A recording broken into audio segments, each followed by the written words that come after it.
Biyernes nga ho ng umaga at tayo nasa simbahan ng Baclaran na naman uli.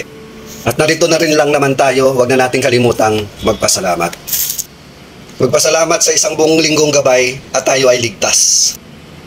At ang wish ko dito ay dinggin ni Lord ang bawat panalangin ng naririto. At gabayan mo kami Lord sa buong araw ng paggawa.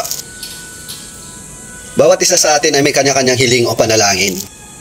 At maghintay lang tayo kung kailan niya tayo sasagutin dahil sa bawat hiling, alam na alam ni Lord ang perfect timing kung kailan niya tayo sasagutin.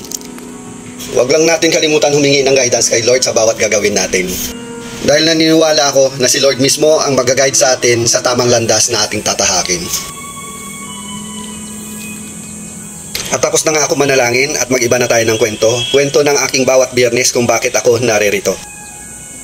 Kaya ako naririto dahil coding yung service ng asawa ko na ako'y nagmamaniho. At dito talaga ang babaan ng jeep na sinasakyan ko every Friday papuntang trabaho.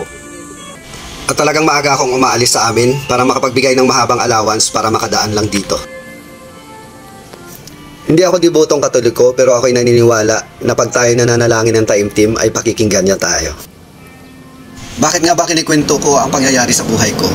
Dahil siguro nga hindi ko pwedeng ikwento ang buhay ng ibang tao sa inyo dahil hindi ko naman ito kabisado. Okay guys, hanggang dito na lang muna yung voice over ko. Pero mahaba pa tong video na to, sana tapusin nyo. At maraming salamat sa panonood. God bless everyone. Sana mag-enjoy kayo hanggang dulo.